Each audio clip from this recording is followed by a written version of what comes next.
I'm so looking forward to. That's great, Well, Dave. we hope we can live up to that expectation, Dave.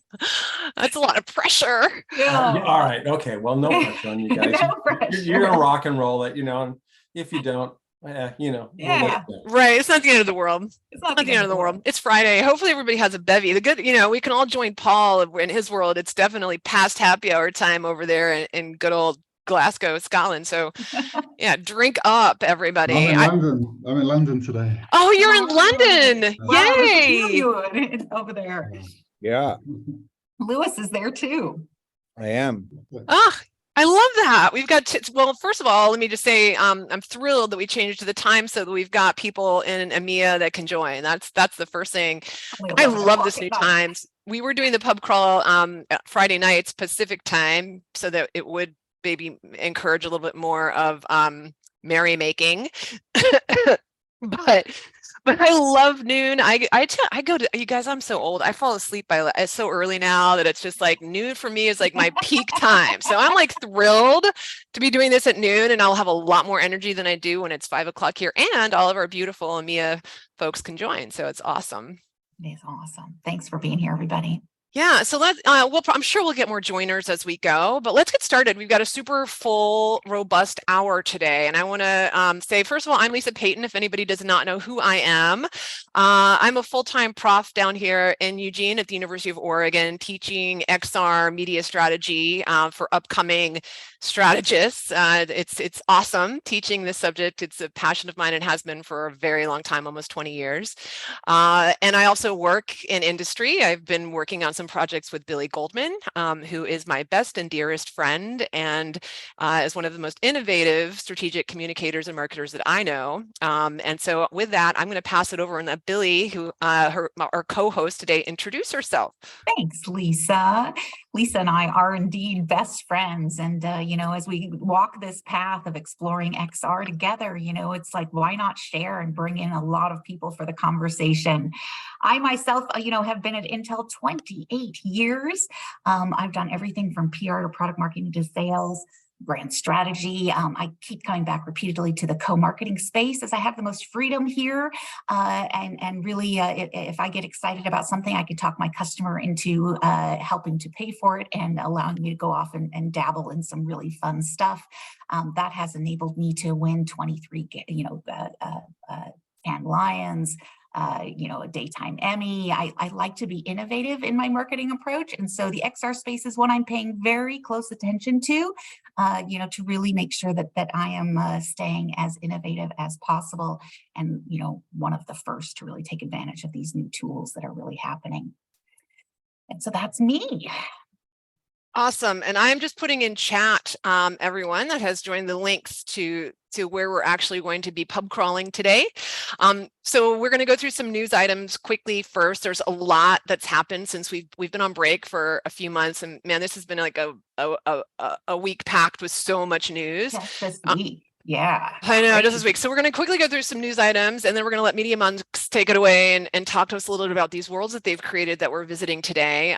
So first of all, thrilled that they're here, and can't wait to talk to the strategists behind some of these kind of cutting edge immersive spaces that we're going to visit. So anyway, without further ado, and I will also say, everyone, this is a lovely, intimate, small group for a reason. And this is not a webinar for a reason. This is an actual meeting so that you can unmute and chime in whenever you want to. So ask questions, if you have comments or thoughts on anything, love it when you just jump in.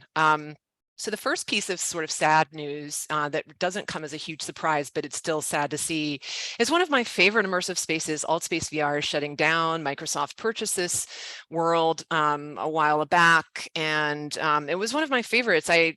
Last term, I took my students into AltSpace VR, and they loved it. It was their favorite one by far. So it's sad to see, and but I think that, at the end of the day, they're really moving toward enterprise, and they're moving away from breaking up, Lisa. I know. I knew this was going to happen. I knew it. Yeah, you're knew it. Okay, you're getting better there though. So what do you think of this news? I mean, I'm excited that Microsoft is starting to focus, right? And you know, really getting into the mesh space. And I think this really points to enterprise, and they're seeing, you know, there's not much money to be made, you know, where they were, and going down the mesh space and really integrating that in teams really gives the enterprise space, you know, a lot more attention. And I think it's where Microsoft can make some money. But I'm so disappointed to see it actually be shut down. What do other people think of this move by Microsoft? Any opinions? Anyone surprised? A bit worrying with the laying off so many people in, like, with the HoloLenses and things like that. I know we've got a client that just bought 40 HoloLens too, and they're quite worried about that. Yes, I can understand that. Yeah, Legitimately so. A lot of investment in, and now they're you know, they're coming to me and saying, you know, they're sending me these headlines and go, what, have I made a mistake? And I'm thinking, I hope not. You know, because it's technology that, you know, we're very passionate about, but it is worrying. But who knows? Yes. Yeah. Anyone else have any thoughts on what's happening there? My understanding was that Microsoft had banked pretty hard on that military contract coming through, and that was a lot of their planning, and that falling through. Just put them under. Yeah, it's interesting. And like the alt space acquisition by Microsoft, I always thought was kind of an interesting acquisition. It never really lined up perfectly for me. Yeah. But like you said, it's worrying and disheartening in terms of how those products shift. But then at the same time, with the number of products that are coming out in the next year, obviously supply chain dependent to some degree, it doesn't freak me out too much. Yeah. Lisa, you and I have been having some conversations with the HoloLens people specifically. Any thoughts about that team and where they're headed? Yeah, that's such a great question. The conversations we had, definitely they teased that this was coming, and I think that you know, they were very they were playing they were telling, they basically said that, yeah, don't invest a lot of time in alt space. They also were pretty tight around, you know, who's going to remain after the dust settles from all these layoffs. So I don't know. I don't know. I think that they are choosing a direction. I'm excited and really optimistic about the direction they're choosing in terms of the future of workplace and the future of teams. I think it's sexy as hell. And it makes me want to like get access to Microsoft Mesh yesterday. This is why I started conversations with them to begin with. So as soon as I get access, I'll let everyone know. But at this point, I'm not able to get to the end floor or any of these really cool Microsoft Mesh immersive, you know, kind of beta programs they have yet. Anyone have access here? I do not, but I do have a thought on you know, the technology to build these worlds and avatars and animations and interactivity and stuff is still, we still possess that. Them shutting down alt space is sad for people who were, you know, heavy users of alt space, but I think that overall, as a business decision and as and for us who develop this stuff, I don't think it's really gonna hit us very hard unless there were any of us in the room that you know, we're like primarily invested in alt space.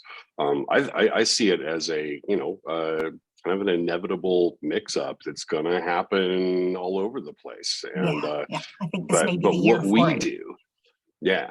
So. Yeah. I think also, like, just building on what Spencer was saying, it is part of the life cycle of these technologies, and they happen so rapidly. Like, it just keeps getting faster and faster with new platforms and new technologies. Like, it's sad for the people that are part of this community, but in a certain sense, like, this is what has to happen, and we have to ignore the media cycle, which says like, oh, there's a huge failure. Look, 10,000 workers gone. This thing's gone.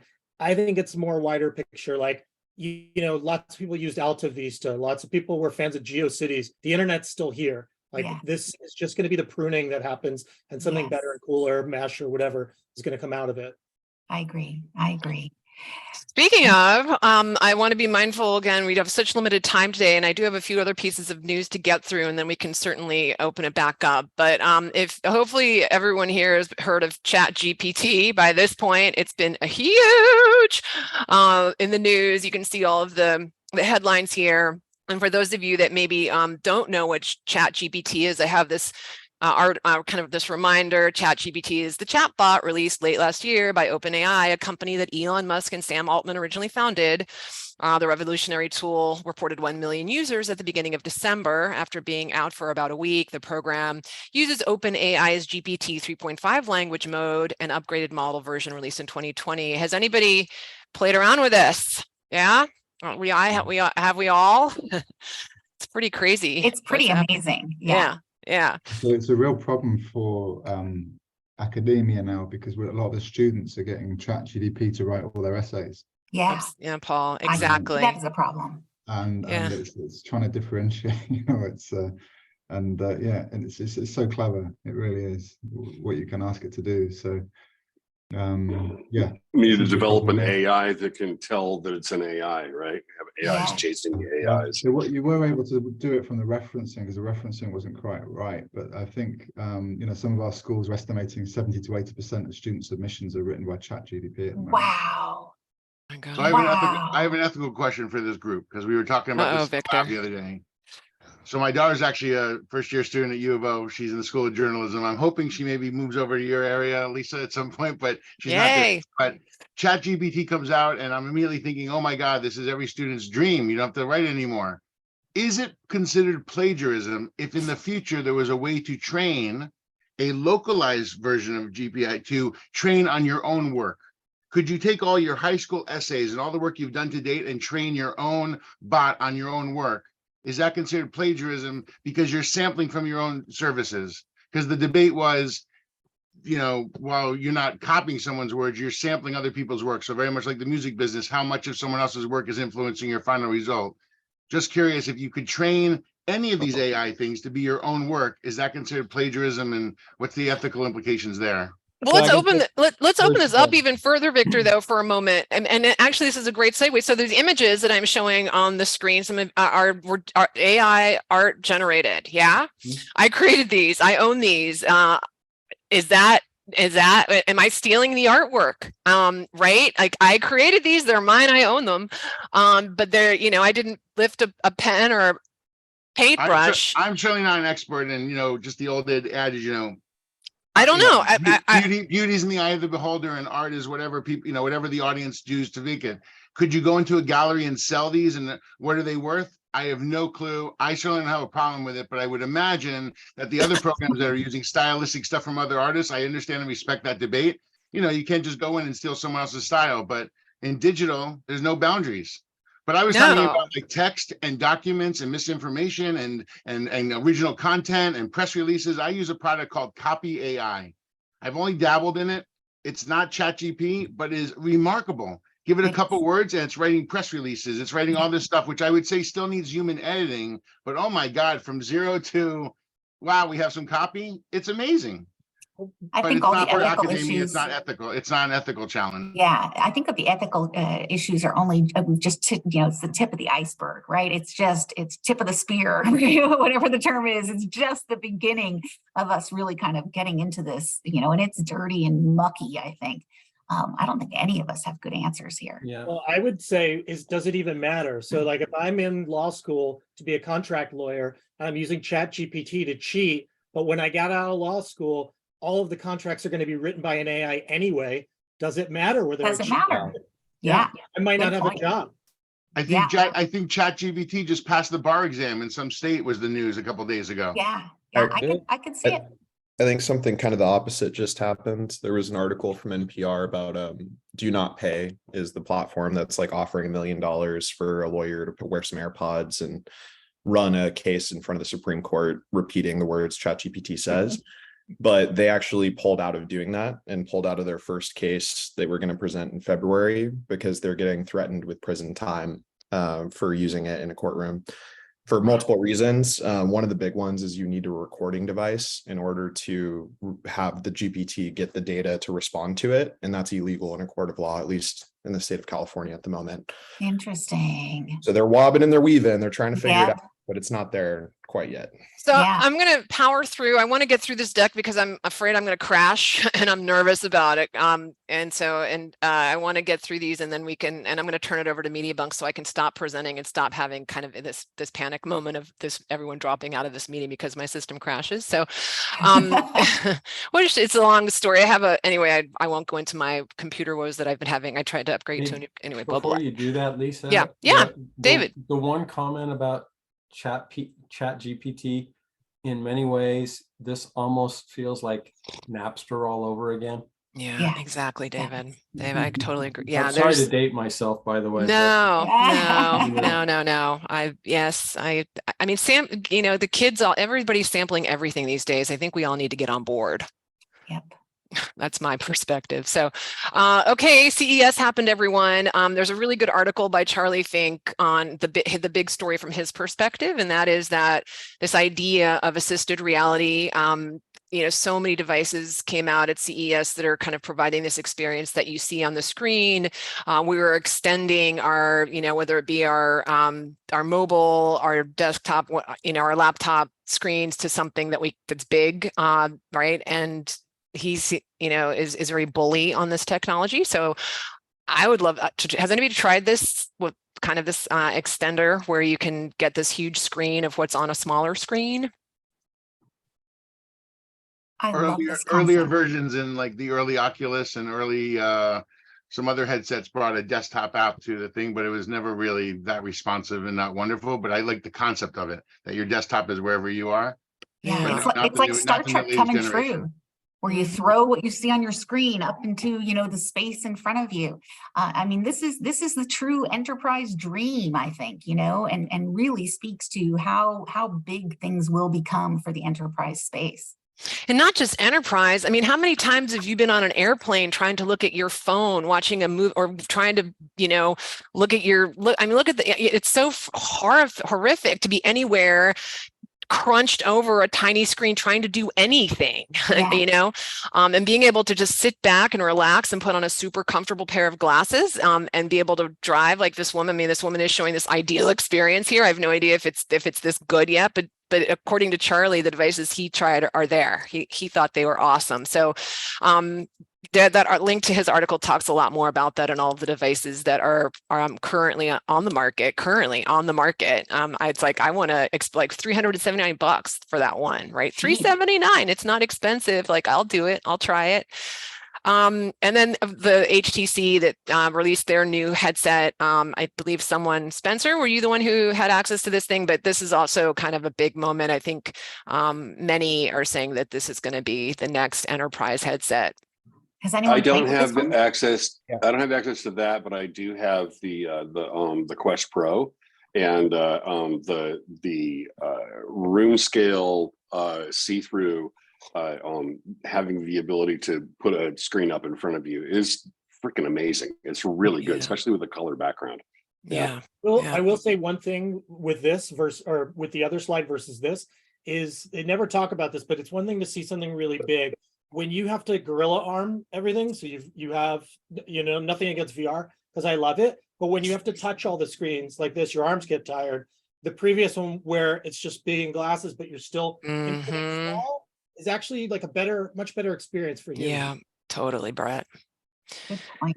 Yeah, and it allows you to be on that tight airplane, right, and do all the things you need to do. You can't be wearing, you can't be trying to do body tracking on an airplane. Yeah, exactly, Spencer. It's like just like co-working spaces, just to be able to sit down and use a mouse and a keyboard, but just have your own display to yourself or share it with clients. Yeah, you look like maybe an idiot sitting in Starbucks with goggles, but what you're working on is at least like private and secured versus over the shoulder laptop stuff and cranking your neck. And it turns any workspace into, you could stand up in a park, right? Yeah. Anything becomes, you take your workspace with you. It's an interesting advance.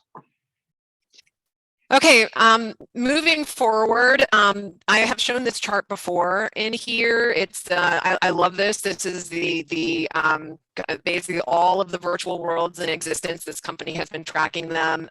They're the most recent 2023 version has come out.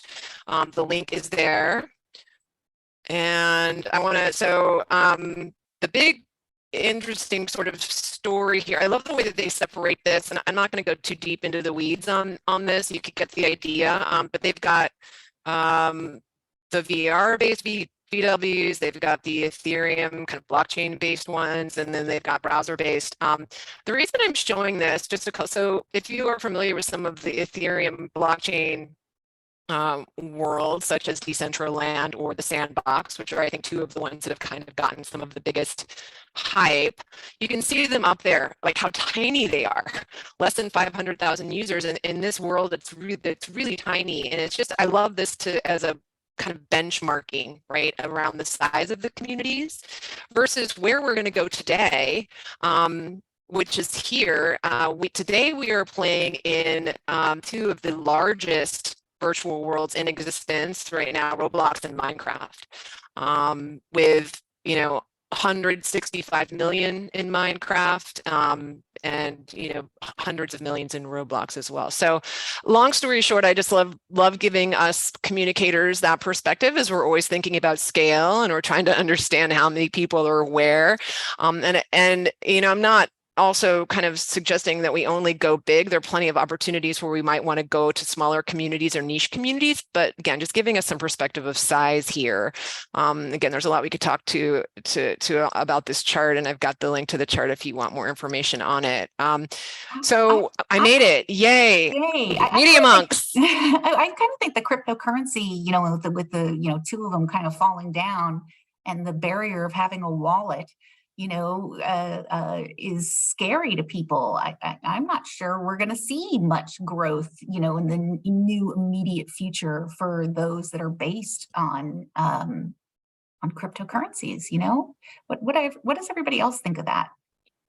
And while we're discussing, Media Monks, feel free to take over and share whenever you feel ready. I've turned over the screen. We had a huge, gigantic deck prepared, but this audience is not the audience we usually present to. It's a far more advanced audience, so we're frantically refining our deck. Oh, love that! Love hearing that. I think we really just are all across the board. Yes, we are absolutely. We are an all very big tent with all different levels here. So. I just want Lisa to introduce us, and then I'll be happy if you can get the mic. Well, let me introduce you guys. I love Media Monks, you guys. I mean, this is a world-class agency that has built, some of the most amazing experiences. I know that we have taken this crowd through, like the Vans experience on Roblox. This is the crowd. Media Monks are responsible for building that, and they have so much experience, really building these worlds that they have kind of, learned along the way and have continued to evolve. And so I'm excited to bring them into this forum to really introduce them to our pub crawl attendees, and have asked them to come and kind of, inspire us with some of their work, and then give us an opportunity to kind of jump into some of the experiences that they have created. Anything you want to add there, Lisa? Yeah, thanks, Billy. So I want to say that we, we're calling it maybe a vendor spotlight, for lack of a better word, but really focusing on the companies that are doing the work. And we certainly aren't, we are very open, right, to all who are building, and this will be an ongoing segment. So we're not choosing favorites here. Please reach out to me, and we are very happy to focus on the work that you've been creating. Just let me know, and we'll get you, Billy and I can get you into the vendor spotlight for future crawls. So that's the first thing. And then secondly, I will say that I do, we do want this to be experiential. The whole purpose of the pub crawl is to get people in the spaces together, because that's where the magic happens. So just to be mindful of time, I'd love it if you guys, we're getting close to our hour, and people are going to drop. So if you could take maybe a tight 10. We had some great questions, really, again, judging by this audience of amazing strategists we have here. We have those key questions, and I don't know if you want us to run through those, but hopefully you'll answer those as we go through the next 10, and then we'll jump in and let people explore the two worlds that we're demoing today. Maybe some of you are there already in chat. You can click on the links and go explore while Media Monks is talking you through their deck. That's all I got to say. Take it away. What if we do a tight 5, and I'll try to answer the questions. Yeah. So I'm Brett Burton, Creative Director, Virtual Worlds. We've got Tim Dillon here, SVP Virtual Worlds, and Lewis Smithingham, SVP Innovation. We work across a lot of these platforms. We're talking a little bit about Minecraft and Roblox right now, but we also do a lot of work in Horizon Worlds, working directly with Meta. We do things in Decentraland, Fortnite, Creative, all those platforms. Do you guys want to say anything, or should we dive into these questions? Because I want to flash them up, show off some of your work. Cool. Well, so the questions you guys had were, what are the key factors or strategies marketers should consider when planning on using immersive technology? I think that leads us into the first thing I have to share, which is with all these spaces, you need to ignore the hype. I'm saying this all the time. And again, I'll acknowledge that you guys are better than most of the audiences and more knowledgeable. And so maybe you know this, but you've got to go in with intent, right? The things you make should have meaning, they should count, whether that's for your audience and or the brand group that you're working with, whoever. It should be everybody across the board. And so I'll show you this. Don't judge my weird desktop setup, by the way. Can you see that? Yes, the uncensored libraries. Yes, the uncensored libraries. So I did not work on this. I'll caveat that. I can speak to this. I didn't work on this. And one thing to caveat as well. So the Vans World was not our piece. We had some creatives that had worked on it previously, but it wasn't directly produced by our company. Wanted to caveat that. So uncensored libraries, this massive library, the idea was to leverage, and this was oddly played out as a plot point on a TV show, an excellent Netflix TV show called Occupied. Should check that out. But effectively to allow dissidents and journalists who are in locations where censorship was very high to use Minecraft as a way to publish journalism directly in that space, because it's not a censored space directly because of the way in which text is leveraged. My understanding is the way in which text is leveraged on that platform, it's not as searchable. So we established this uncensored library, massive Minecraft world. It's still open. Very excited about the piece. 2 comments I wanted to squeeze in quickly to the note of censorship. There's an earlier comment about running high school papers through an AI. I have done that with my high school and college papers. I was recently digitizing or getting all of my entire archive onto Glacial and ran it just out of curiosity through an AI. It doesn't work as well without a sizable bank, but we have actually run certain producers' emails through a machine learning AI, and that does work quite well. I as far as the ethics, I'm not an ethicist, so I can't speak to that. But again, to go back to this world, this is a world we're particularly proud of. It won a great deal of awards, and it's a piece that continues to live on today. Beautiful. Everyone should check it out. It's amazing. The service, I mean, just allowing the uncensored stuff to kind of come through is amazing. Can you share what the KPIs were?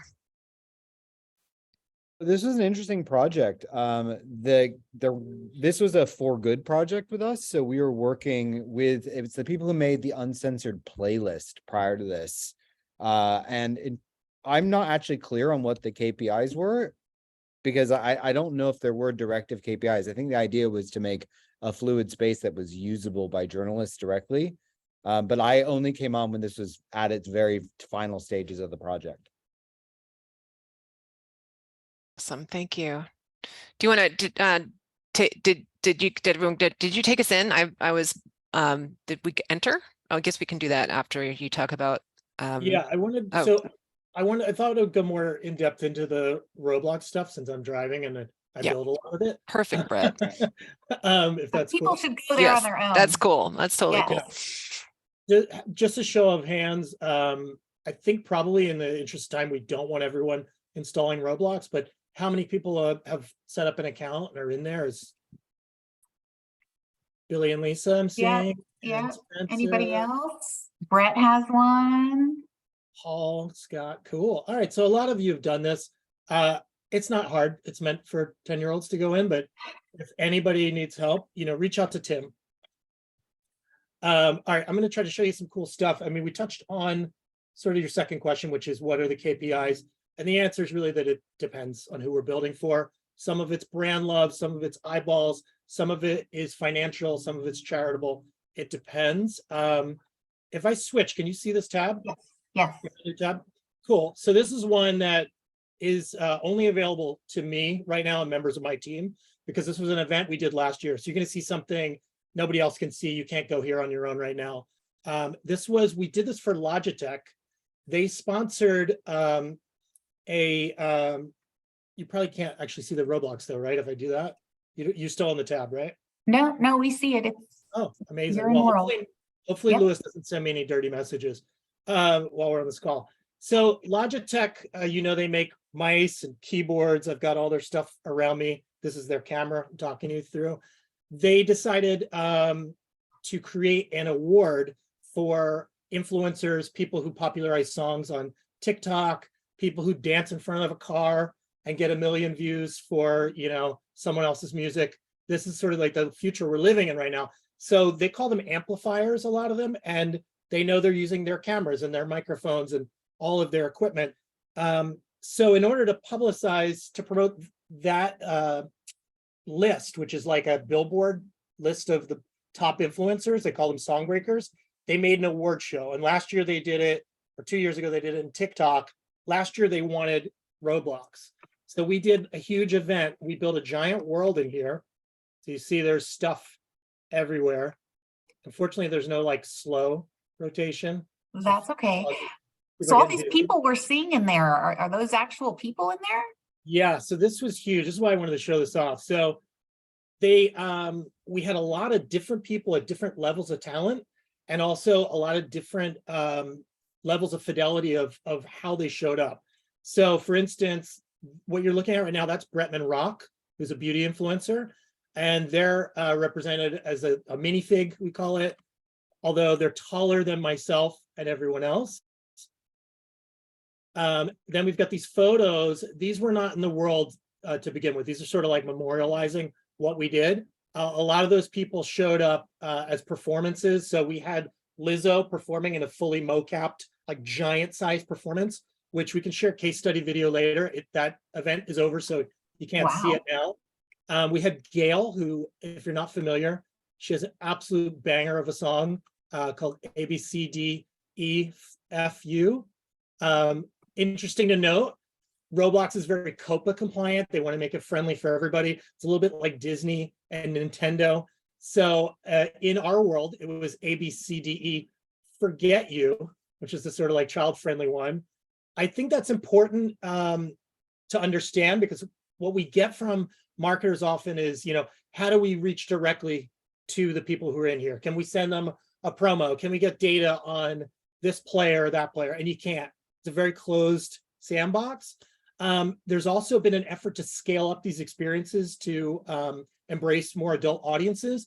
And what we found, at least in the short term, is that it's a lot like Lego, Disney, Nickelodeon. Like some of these things are Nintendo. They're enjoyed by adults as well as kids, but everybody kind of wants the kid version. Don't really want it to be grown up. What we did in here, so you see some AI robots running around. So we had an AI kind of running some stuff. We had this giant tower.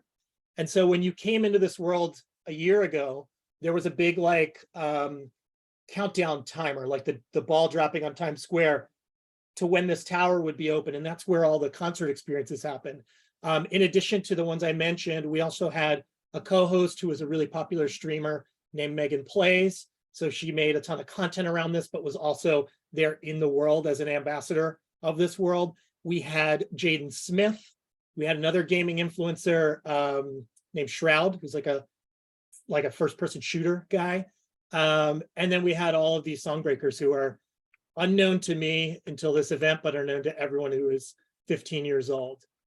We've got a store in here. I'll just show you this. I'm not going to show you everything because we'll eat the whole half hour up, but we put a store in. So Brett, this is great. So what were Logitech's KPIs around this? Yeah, so they wanted awareness around their product. And so that's a difficult thing to do in Roblox, because you can't go into this space and just create directly around your KPIs. You have to understand the audience. So if you see here what I was going to show you guys, like this dummy right here has the two sort of wings on the back. Those are the lights. That's actually the light that's making me look beautiful right now. But if you just put it in there as a light, it might not resonate with players. So you got to lean into the goofiness. So there's a sort of like give and take with the KPIs, which is you want to feature the product, you want it to feel authentic to the players, and you want to do something that's beyond a billboard, something that has utility and gameplay. So another one that's really cool like that are these pop key hats that we made. So pop keys are little emoji keyboard buttons that you can customize your keyboard. And we made it into a cool hat that you could wear. We also made their mouths into like a full body wearable you could run around in. And you can like actually jump on the caps. And when you get the hat, other players can jump off you. So it sounds, probably you guys, that sounds really obvious. Sometimes the brands, it's tricky because they need, you got to like work with them a little bit to build trust. So they understand that when you do something fun and goofy, it's actually benefiting them, makes people love their products. So Brett, let's just take that. I just want to, so the objective was to build awareness around a product. I mean, obviously I'm assuming to eventually sell a product, right? So product promotion, product sales was the overall objective. Who was the target audience specifically, Brett? It's a good question. I will say the first part of that is it was product awareness. Ultimately, it's always to move product. The sort of middleman there was this awards show that they wanted to do. So it's building awareness around that and to get to product. But the audience was, a little bit older than the typical audience we would find. So I think currently the audience on Roblox averages around 14. At the time we did this was a year ago, it was probably like more like 12. It's been scaling up. The audience we had and what we targeted was more like late teens into early 20s. And we found with our metrics at the end, we did skew closer to that demographic. We also had people that stayed very long. So our whole experience was a half hour long. It's crazy to have people in Roblox sit in an experience for half an hour. Kids come in for 5 minutes and they leave. But we, through the way we gamified it, the way we added a narrative threaded through the show, we kept people in here for a long time. Amazing. So they were going for the foot traffic that Roblox was already providing. Was there any part of this where they were trying to bring people into Roblox, or was it really just about folks that were already here? Trying to get folks that were already here. I mean, I think everybody's foot traffic. Yeah, everybody's open to bringing new people in, but it's hard.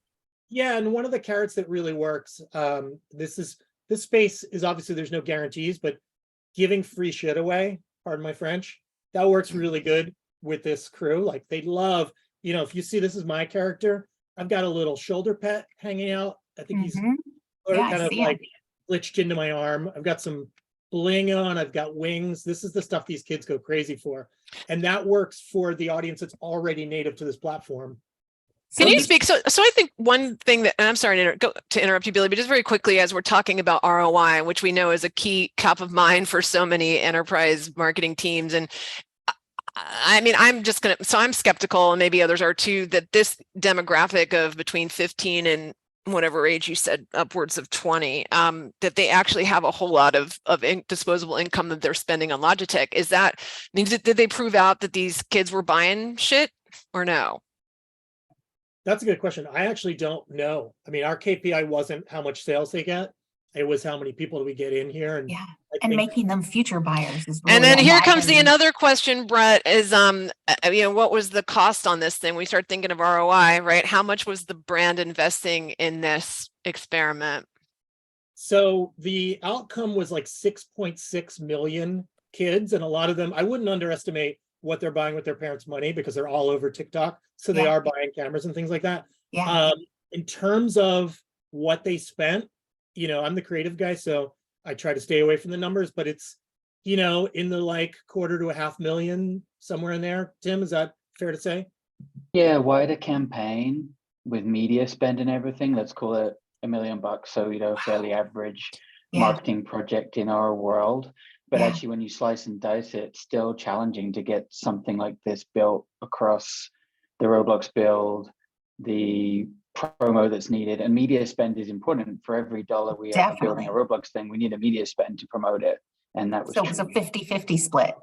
At least, At least. Okay. And there's both traditional media and then there's like in-platform buying banners in Roblox to drive Roblox users in, which is part of the mix. And having a good relationship with Roblox to get them to care about the project too Yeah. is important. And I I imagine have a they built question this for about, the future too, right? They plan to use this again and again. I imagine they're not just building it once and done. It was event-based, Billy. It very well may not be lift and shiftable. actually, I have a Was question that about $1 million? Was that $1 million including artist fees, like to get Lizzo and stuff and all these No, other that stuff would be on top, but actually Oh my Lord. Well, come on now.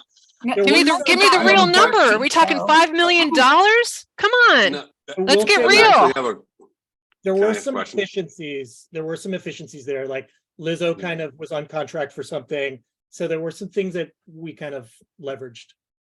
Wow. Just like social film, Lisa, I think, you know, the talent want to be involved in something that may be the future.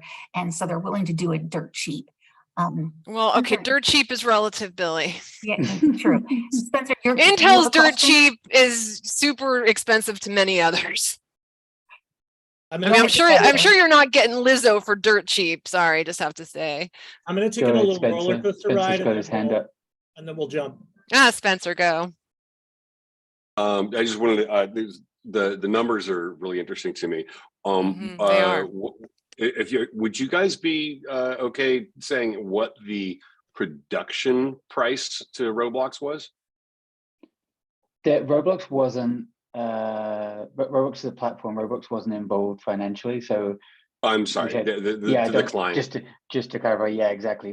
It's a Logitech to MediaMonks and a few other agencies in the mix doing other things. But the $250,000 to $500,000 that Brett mentioned covers the Roblox production game dev. So that's pretty much the floor when we're looking at these Roblox experiences. That $250,000 is where you start with these generally, just like a lot of VR and AR projects. It's not a social project. It's probably what we would consider a mid-sized digital project at that $250,000.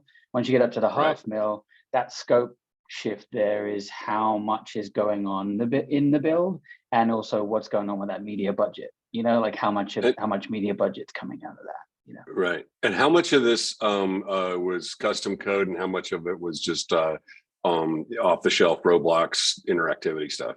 All of everything you see that's built is custom, because the Roblox audience, especially with a huge brand, don't want to see anything from the user library. So everything was custom built. Most of the code was either custom built or adapted. Like, I don't know if you saw it, but we had a giant selfie booth that makes a huge version of you. It's like a riff on existing code. But yeah, a lot of it, like this roller coaster you guys are seeing, completely custom built. And then we will maybe reuse that in other experiences. Yeah. I think it's a good segue though, guys, because we don't have a ton of time. Yeah, Ricky has a hand up. Ricky, you've been patient. What's your question? Okay. Yeah, just real quick keep presenting one. while people talk. You're good. Yeah, I haven't worked on Roblox specifically. I've worked with Spatial and some other platforms, but I was wondering how hands-off Roblox is. Like, if this is something that your team can literally do everything beginning to end, or does Roblox have any sort of service team that's involved in these kind of campaigns? I can answer this, Brett, while you get Duolingo queued up. This is one of the reasons why we love Roblox as a platform, as opposed to, let's say, one of the others that we love slightly less, is there's no real gatekeeping around like, oh, we're a brand, let's go get an approval. We got to speak to 6 people and get a sign off, but actually they're not really funding it. So we did all of that just to now go spend somebody else's money. It's not that. This is like open platform. You can do whatever you want. There's some community standards that if you break, you'll get blocked or kicked out. So you have to be careful that you don't do the wrong things. And there are obvious, guns, tobacco, fast food. There are things that are frowned upon, that if not handled correctly, then it's a kids platform. You can read between the lines. It's certain stuff you're not going to do, but as long as the creative's right, it's been the most open platform that we've been able to work with in the last few years. And that's intentional. I read the most. I've read the most amazing Harvard Business Review case study about Roblox's founder and how they created this. It's a wonderful read. Anybody who wants it, I'm happy to share it with. And it's allowing them to scale. If you compare them to Fortnite, which obviously have Fortnite the game and all the money and Epic and Unreal, and it's a whole different pie. But if you compare them like to like, the amount of brand things that are happening in Fortnite versus Roblox is like day and night, because Roblox is wide open. But it's different visually and it's a different audience, but they do have the audience, which is why Brett and I are super excited about it. There, you can actually get a lot of people showing up. Yeah, Yeah. can I set this one up real quick? Well, Yeah, please. we'll do more questions. So I wanted to show this one as a contrast to the last one, because this was for Duolingo. The budget was quite much smaller in scale. You can see the build's still beautiful and fun, but it's not at the level that the Songbreaker thing was for Logitech. But this actually was much more successful, in part, I don't want to diminish our creative, but in part because the brand is really popular. Like, people love Duo the Owl. This has currently 15.1 million visitors, and it launched after Songbreaker, so twice as many as Logitech. And then what we did here was we leveraged the community. So we created an asset pack. So we created like free 3D assets to gift to the community as part of a game jam. It was not a paid game jam. It was like, go make some stuff. It's free. Here are the rules. We love you. The brand loves you. Come back with what you have and we'll put it in arcade. So what we have here is a sort of like Duolingo owning this space. We've got a merch shop, all the things you'd expect, a history museum of their history. We made our own little like maze game down here. And then we featured all the games made in this arcade. So these are all fan-made games that are in here. Actually, this is the history. Amazing. Okay, and this is live now, right? This is live. There's like 600 people in here still, and it hasn't been promoted for months. Game Jam's been over for a while. Here's our carrot we dangled to get them to play all the games. So let me ask a question as we're getting close to time. We've got about 10 minutes. And I know that many of the people, at least that traditionally come to our pub crawls here, are more B2B focused. They're more enterprise, corporate, buying committee focused. And so, I mean, I watch this and I look and I think that there's, when you've got hundreds of millions of people, if those people are your targets, those kids, tweens, whatever they are your target, then yeah, like go do something amazing like this and build affinity for your brand with this audience. And I think this is the future for brands that are targeting consumers of that age. What do you say for me, who is more B2B, hitting a buying committee where my persona is a senior business decision maker who's absolutely not on, I guarantee you their kids are on Roblox, maybe there's something there, but they're not on Roblox. What do you say to that? Like, I see this and I just want, I think about, and the reason I hate to always bring up Second Life, but I bring up Second Life because it is the adult platform. It has 1 million users today. Now I know 1 million isn't 100 million, and is that the problem? Is it because if Second Life had 100 million adults, with disposable income between the ages of 40 and 60, would all of a sudden brands be in there and doing shit like this? Or what's the perspective there? And I see David has a hand up. Dave, you can unmute. I know you're with me on the B2B side of the house. Yeah, I am with you on the B2B side of the house, and your question was good. So it's going to kind of leads into what I was wondering is, do you guys have any experience in using this type of a platform for sales training? Ooh. Mm-hmm. Sales training's come up a bunch in the last few years through the VR boom and through the VR training conversations. As Quest has grown up, the headset, that's made that easier and easier to talk about. It's still a really hard thing to scale, though, as you guys know. Oculus for Business got up and running, then kind of went down again, and we're waiting for it to come back up again. And that is important in terms of that central app, that hardware management, everything that comes with that I'm sure you guys have dealt with. From a browser the other challenge that I see for because from a B2B standpoint, the use cases for this would be pretty limited as it relates to electron microscopes. But from a sales standpoint, what is kind of the I guess you could say number of users that really make this economically feasible? Because if you've got a sales force of maybe 300 people, is that I can answer that from a creative standpoint. I think it's a little bit like bringing a bazooka to a knife fight. I don't think there's any reason you couldn't do it. We do this internally. We've done our own internal builds. We do a lot of mock-ups in here. And what I was saying before about your audience of 60 million players a day, if it's a public experience and they come in and you've built it for My Little Pony, which we did last year, they expect Hasbro level money and build. Now, if it's for a conference or something for an internal group that's much smaller and the audience isn't as discerning, yeah, you could take those electron microscopes, you could set up an experience with images in there, mock it up, put what they're going to see, and you could go very quickly into a 3D environment without a headset, which would be awesome. And you could mock it up for very cheap. I totally agree with Brett. That's where I was going with the headset comment. Yeah, this is all that friction around headsets. The browser-based 3D worlds take that away. So from an XR perspective, like, and it's still all 3D assets, right? So we've got AR routes, we've got different things you could do. But in terms of training specifically, yeah, I think, Brett, you're right. It's like smaller worlds with more specific visuals, you know? You can build a private group and have it only open so there's no kids running around in there. The other thing, like the comment on Second Life, like I love Second Life. I was an early Second Life adopter. But I do think the building in here is quicker. I do mock-ups in here just to get Life is much harder. Yeah, it's fast.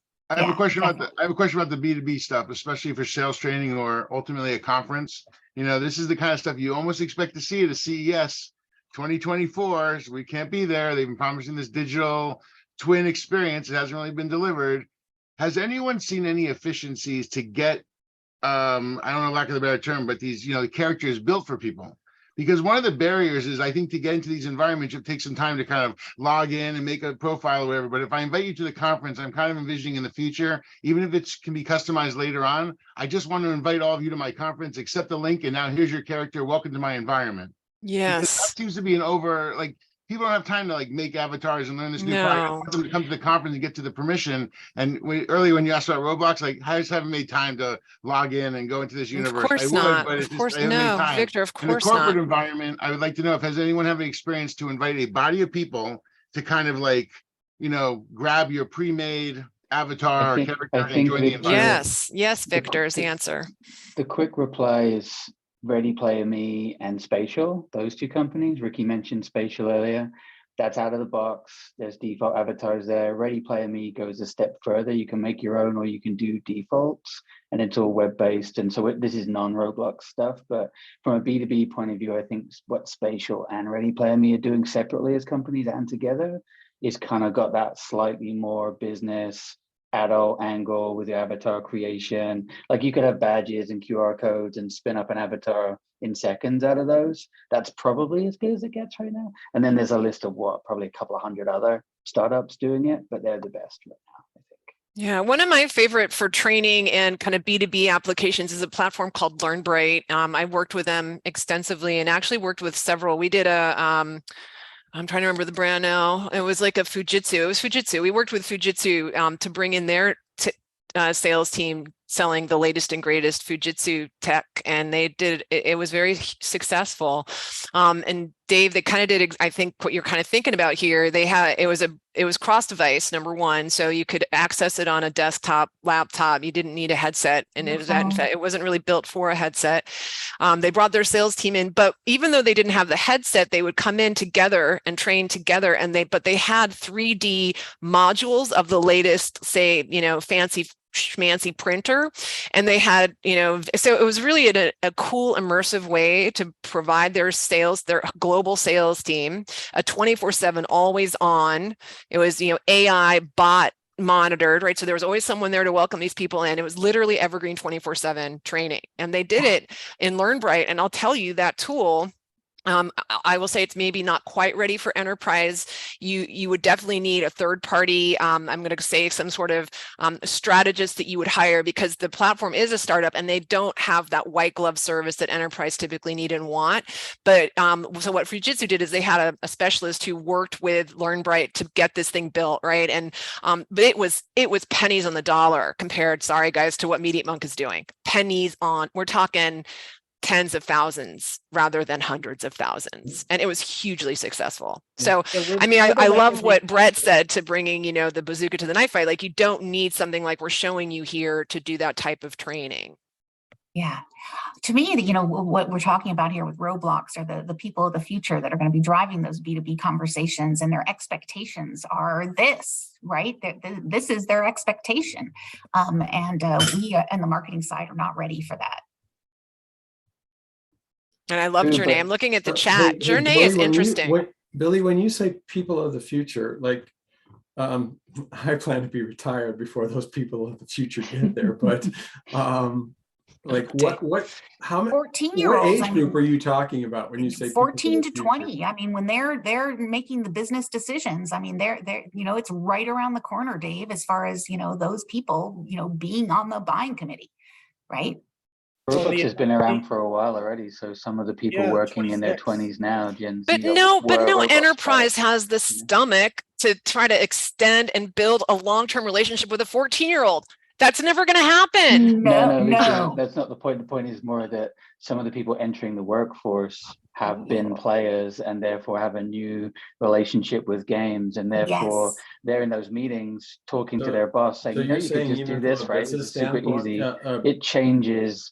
But these are not AAA games. These are mid-level, mobile-level games. These aren't actually, millions and millions and millions of dollars to create. Some of the projects we work on are, but some of them are $250K, which is entry level. So that's enterprise budget for a test and learn. Absolutely. It just depends. Maybe twice a year. You guys know, but it won't be Roblox. It's more likely to be, because of the look and feel, a more business.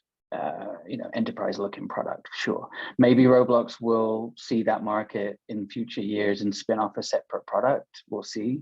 More likely that it's some other player, Microsoft, Blizzard, as we talked about top of the call, somebody else. So we are getting close to our hour, everyone. I'm happy to stay on a little extra. I want to be mindful though of everyone that's on a tight lunch. So first of all, I want to say I'm super grateful for those of you that showed up today. This was perfect. It was the perfect amount of people, and it was wonderful to see all this participation. Thanks to Media Monks.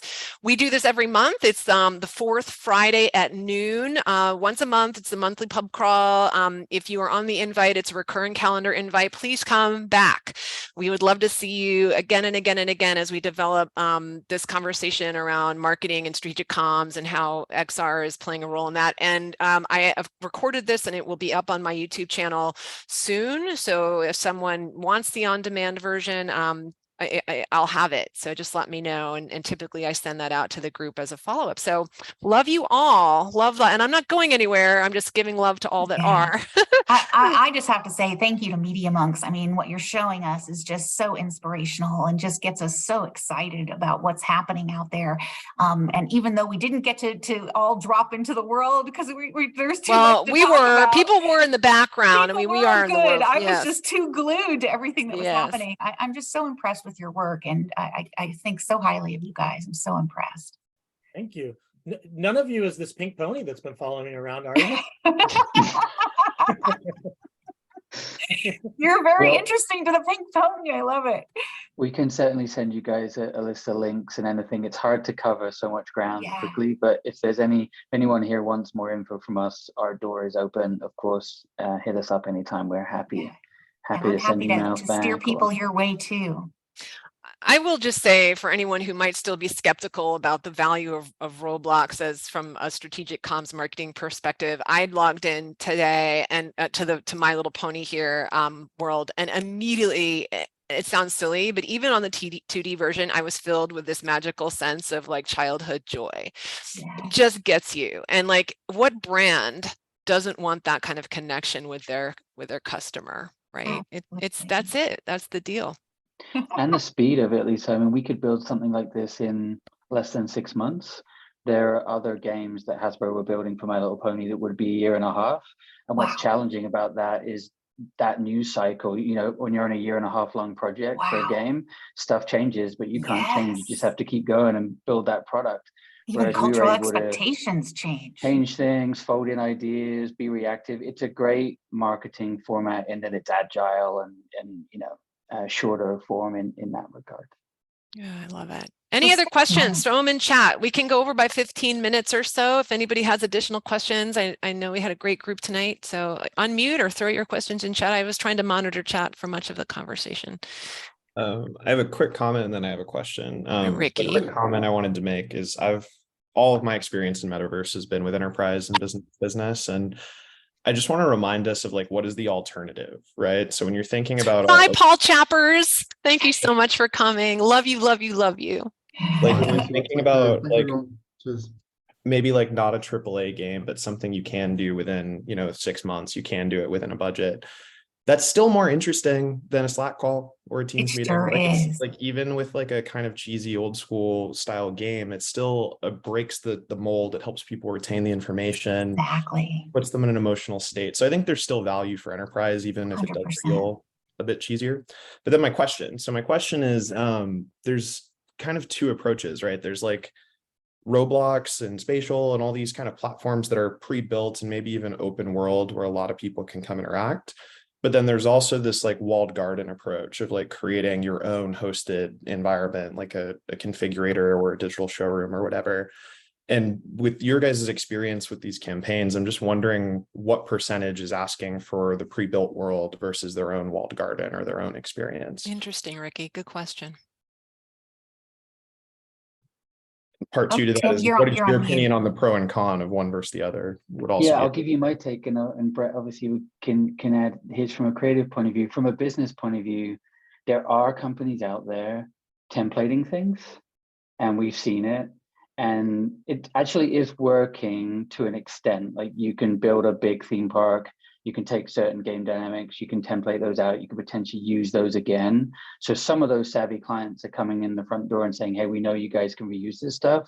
Can we get roughly this project for less? And some of those companies will say, sure, we'll build you a thing quickly, reusing that. That's not been our approach because it tends to be kind of vanilla. The work's a little bit too similar. And depending on what the IP is, the audience will or won't like it. So it's a bit dependent on what it is. Our proposition is more creative led and a little bit more like custom, and every project's a little different for us. But not to say in the future we won't template things out. We might, but we haven't done it yet. Yeah, I think also it gets back to what I was saying before, which is that if you do Coca-Cola and Roblox and you go in and see a tree that any 10-year-old can get for free, like there's going to be a bunch of stuff the next day on TikTok and Twitter and everywhere else talking about what a crap experience it is. You're going to get burned. Those kids really, it gets down to the pixel level. Like they really do care about this stuff. Also, like what Tim was saying, like, people do borrow mechanics. I mean, we all take inspiration from different places, the other games, the real world, AAA games, all that stuff. But if I can go play Tower of Hell, which is a really popular game, why do I want to play Walmart Tower of Hell? What is the value? It's like going to see a Marvel movie, but instead of Spider-Man, it's the guy from Tire World.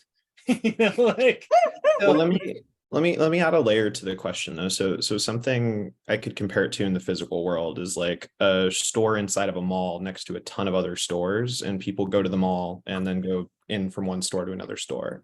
That's like what I see Roblox as, or Decentraland, or some of these metaverse worlds, versus like the Louis Vuitton store. That's like just the Louis Vuitton store is like a standalone. You're going there to go to that store, and you might not go to another store. You might just go to a cafe or go home after. And so I'm wondering if like any brands are starting to build on their own infrastructure, like on their side or their own kind of separate world, or if most of your clients are wanting to build like in these ecosystems that already exist. Does that make sense? It does. We're advising them on what to do on any given brief. And actually, it's funny, it's not just buildings or individual spends on crafted things. It could be a whole town, a whole world, a whole land. So the question is often size and like what's the smartest way to spend any given budget, and what's the size versus the KPIs, versus like, are we trying to get people in there for longer? Are we trying to get them to get wearables? Like what is the end goal? So that all factors into it. But you're right, like if someone comes to us with a brief and says we want to create a really amazing spectacle in a 3D crafted building, we might not do that. We might do that in Houdini and Unreal Engine and make something, and you do an AR thing in Times Square, because we're not just doing Roblox work, we're doing all the other flavors too, Well, and this is something where the marketing strategist plays a huge role. And I think this is a nuance that many, and my hope is to educate all of us that are here today on this nuance. And I think a lot of really good seasoned marketers who maybe aren't quite there with immersive yet understand the nuance of that question even, right? They don't understand that some of these worlds have foot traffic and some don't. And this is something I talk about a lot, and thus the genesis of my question earlier, which is, how are you people going to get to your thing? Who are you targeting? If you're doing a sales training for 200 of your employees, you're going to give them something really special that's going to integrate. And eventually, I think it's going to be Teams. This is why I'm so bully on Teams, right? If your training team is on Microsoft Teams today and they have an immersive 3D option, you're going to use that. Why? Because it's going to be one click and they're there. You would never use something that they're not on. Versus if you're trying to reach 1 million tweens, you're going to use Roblox. So you have to understand and really clue in on who your target audience is and where they are and how you're going to reach them before you even get anywhere down here into the muck of the tactics. And so that nuance is such a good question, and it's one that, again, that I think is overlooked often by some of the folks. So here's just a really good real life example. So Journey came up in chat. So you think about what Media Monks has been showing us, and these are highly foot trafficked, lots of kids there to go into these things, which is why they're successful. Let's just be honest, right? That's part of the reason, because they don't have to go anywhere and do anything extra. There's no friction for these kids to go to these things, which is a huge part. Journey, on the other hand, they've done 2 events that were in their own proprietary platform. Have any of you been on it? And it's no foot traffic, so that I know of. They're building this thing from scratch. Now, it's a cool world, but they've had a success. So I went to one. It was a VIP on their platform event that I would say was successful, and I talked about that. And then they did one that apparently was a huge failure, where the EU contracted, I think they paid $500,000 to get kids to go into this thing, and no one showed up. 4 people showed up, and we talked about that too. So, it depends on the audience, depends on what you're trying to do. I can take a look at the exact same platform, and in one case it's a huge success, and the other it's a huge failure. And that's why. So it's just important, super important, to get that strategic perspective and right, what you're trying to do, what is the role this thing needs to do, who are you talking to, blah. And why you need media dollars. And a nuance there, which a lot of people don't get looking on the outside, is that this is server based. So you have servers of 25-ish people, 35, 45, whatever people, but it's capped. It's never going to be the equivalent of South by Southwest or CES with a floor of 1,000 people all hanging out. I mean, it will be in, exponentially as we go into the future, but also that creates different UX dynamics, like it does in real life. How do you deal with that many people? You still need subgrouping and wayfinding and everything. So, but people aren't, these are different things that we're talking about. So actually, a project like My Little Pony that's got millions of people going through, it's still a small amount of people you're interacting with. Actually, can I ask, what cloud service you guys are using here? Is this here we go? AWS? Is this here we Azure? go. Is it Google? Roblox has its own architecture, Brett, right? Yep, it's all on Roblox. That's what's amazing about it. Yeah, they have their own cloud. I do not believe that they broadcast whether it's Amazon or Microsoft. I don't think they give that away, but I imagine it's probably all of the above, depending on which market. It's probably like a stack. Okay, and you guys, when you build in other worlds, and yes, what is your preference? We're big. We don't have a preference. Like our official agency is we work with everyone. A lot of these companies are clients of ours in different flavors, so it would be wrong. But we are massive AWS users and Azure users. So yeah, but that depends on the department. We have live broadcast teams where we're doing the NBA that Lewis's team runs, where we're courtside and we're using a ton of AWS in the cloud tech. It's pretty innovative what we're doing there in terms of like getting all of the tools into the cloud. Whereas something like Roblox, we're happy to lean on their platform, because it's all set up. Yeah. Well, I think we should start thinking about wrapping it up. I want to, so next month we have already have a topic selected. We're going to be talking more about something that we didn't talk a whole lot about today, which is NFTs and this idea of these kind of NFTs role in the metaverse. I'm a big proponent of seeing these two things as very separate. Metaverse does not equal NFT, like as we've learned today. Like none of the worlds we looked at today require you to have an Ethereum wallet. Hallelujah! Hallelujah! Yeah. Yay! But we're gonna so next month we're gonna dedicate some time to that discussion. And let me just look at my calendar just to remind everyone the final Friday in February, the fourth Friday is the 24th. So the 24th of February, Friday, noon Pacific time. Join us again. We'll have another vendor in who's doing some amazing strategic communications work in the blockchain NFT world. And trust me, I'm a huge skeptic. So there's going to be some poking going on. No bullshit conversation for that. I'm sure it'll get spicy as we love for it to do. So. And we're also very open for additional thoughts on future topics. So that's it. That's it. Love it. Any final thoughts, Billy? No, I just so appreciate everybody coming and Me too. I look forward to the next conversation and continuing the conversation with Media Monks. Thanks, guys. Really nice to meet everyone. And thanks, everyone. Thank you so much for coming and sharing. You guys were great. Thank you so much. Bye. Have a good one. Bye. Thanks.